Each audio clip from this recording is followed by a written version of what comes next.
All right, what's going on, good people, and welcome to another episode of It Is What It Is, here live on WPIMP Radio, as tonight we are talking about the late, great Nipsey Hussle. Is it a conspiracy or was it jealousy? And for you that don't know, let me do a quick run through.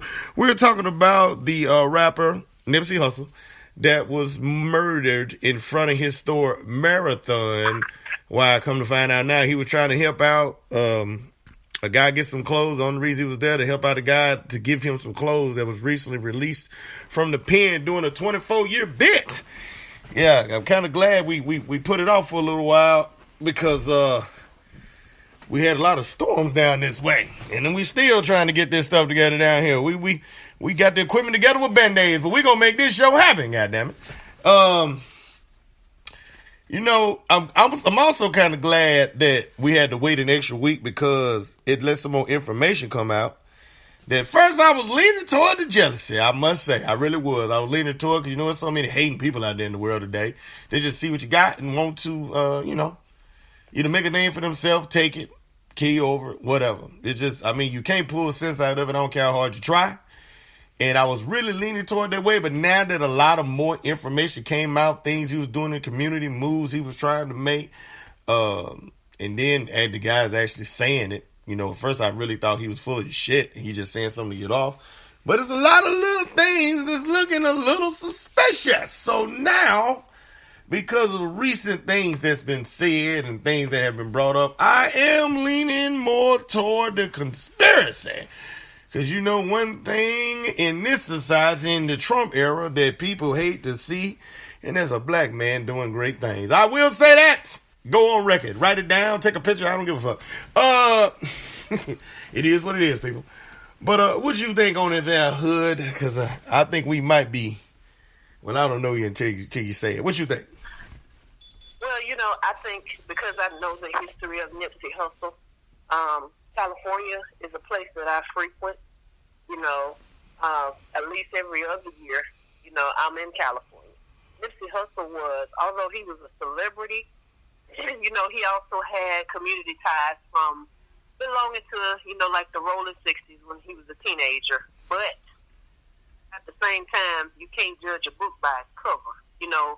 Situations present themselves every day that put us in places we never thought we would be in, And at the same time, he did a lot of honorable things for the community. Nipsey Hussle was actually connected to a good friend of mine who is an outreach prison coordinator in Los Angeles, California, and an activist. He did a lot of good things. Despite his past, he didn't let it dictate his future. Now, what concerns me the most is a video that was released from like across the street, like minutes before he got shot. A white guy got out of the car. I don't know if anybody's seen this or not, but I'm just going to bring it up while I had an opportunity. White guy gets out the car, whispers something in the shooter's ear, and walks away. And as soon as he comes out the store, he gets murdered. Oh, really? That to me had conspiracy written all over it. I'm not normally one to go with conspiracy theories, but that had conspiracy written all over it. The video don't lie. Now, I said that too, because at first, the more that comes out, the more I'm leaning toward it. Now, the reasoning that I'm leaning toward it more than anything is that we just in this new America. The only thing that I find disappointing to me is the same thing with Malcolm X. Why is his brothers participating in anything that's against another brother? I just don't get that. I'm completely wrote out of anything that just bringing down another brother. And I can't get people to understand. That's been my mentality my whole life, is if you have something new or you trying to do something, I'm going to help my people out.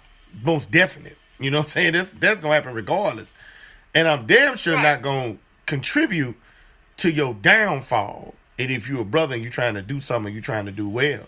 Now, I've been saying this for years. Lately, in the past, I say maybe 10 years, it's like it's been open season on Successful Black Men. I don't know what the fuck going on. And maybe you know, I don't want to say the man because it sounds so 60s and shit, but I can't think of no other way to say it. Maybe the ones in power is feeling the tide turning and they're trying to prevent it is what I'm kind of feeling like, because a lot of the rhetoric that you hear now is they feel like they're fighting for their survival. You see what I'm saying? And basically they're afraid that what they gave us, we're about to give them. They're afraid the tides are turning and things about to reverse. Is what I think. And the most, anybody to tell you the most dangerous animal or person is one that's scared. You know, that's when they're most dangerous. Is that they're boxed into a corner and they're scared. Now, I'm really leaning toward it because he was employing a lot of people. He was buying up a lot of property in that area, and he was giving a lot of people jobs. And I'm really leaning toward the conspiracy part. Now, like I said, the one part that bothers me more than anything is, brothers, I know money, when people tell you money or the type of money you've never seen before, I know it sounds tempting, but I would never understand how a brother raises his hand to another brother based on somebody trying to pay you to bring down a brother that you know trying to do good things in your community. Well, I mean, get Jackson. You know, and I'm going to bring this up because it needs to be brought up. Mm-hmm. Somebody that I knew from 4 days at birth, Lil Honey. Mm-hmm. You know, another instance. You know, he could be quoted telling people, you don't have to take nothing from me. I'll give it to you. Yeah. You know, yeah. And for whatever reason, you know, there we have it, another hater. Yeah. You know, look at yourself. You know, similar to some of the things Nipsey Hussle did, you done, you know, changed some things. Your life could have took a completely different route, you know, had you stayed on the same path you was on, but you chose to do different. And just because you chose to do something different, you got haters. And they don't even know what they mad at you for.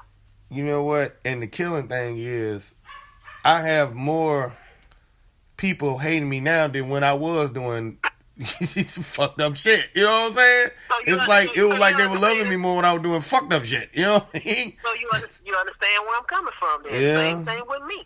I don't really just, you know, I've had my ordeals out in the streets, you know, quiet as kept. And I do keep it quiet. But at the same time, because I'm the way I am now, you know, people dislike me. You know, I'm the elephant in the room, so to speak. You know, Nipsey Hussle, you know, I can tell you this because, you know, I'm familiar with Crenshaw, I'm familiar with Peel Hill. I'm familiar with Leimert Park. You know, I go to Los Angeles. I love California. Half of my, you know, entire family lives out there. Mm-hmm. But at the same time, this man was doing things. You know, he had the experience of growing up being in a gang. And I'm not saying he was forced into that way of life, but he dealt with it. And what he tried to do was give black brothers in his shoes a different opportunity. He tried to create a different path for them. And it started to change the way things work. See, when you can change the socioeconomic background and decrease poverty and increase education and get people to turn that light on to education, which is what happened in my case, you create a whole different formula. And the result is different. You know, when nobody has to worry about where they finna get the next sandwich from because somebody was kind enough to make them a sandwich. When nobody has to worry about being beat up by a gang because they didn't want to join it. They can focus on walking to school. You see what I'm saying? Yeah. He created those opportunities. And yes, he would, like I said, my good friend Robin, I don't know if she's listening, but she's an outreach coordinator there. She works for a nonprofit. And basically what they do is when inmates get out of jail, you know, they basically have services for them where they can hook them up with bus cards so they can job hunt. They can hook them up with, you know, rides to go see their PO, make sure they don't miss a beat. You know what I'm saying? Trying to help reform them. They had a place they could go and pick up clothes, not no old Charlie Brown ass pants, you know, that's going to embarrass them or anything like that. Some nice, decent stuff, you know. You know what? And saying that, because I don't want to say my business, but I don't share as much stuff as I actually do behind the scenes as I probably should. I don't know why. I just don't. I guess I'm just the type of person. But just saying what you just said, a lot of people are scared to like reach out. It's a lot of guys when they get out of prison, they do need their second chance, and people scared to deal with them because they went to prison. Now, in my experience, I'll say in the past year, I probably helped out probably about 5 guys get jobs. You know what I'm saying? Now, I have not to this point, just this year alone is what I'm talking about. I have, well, actually, ever. I'm sitting trying to think, have I ever had anybody to let me down some type of way? I actually haven't, because now that I think about it, a lot of them that I helped them to become like, Class A truck drivers.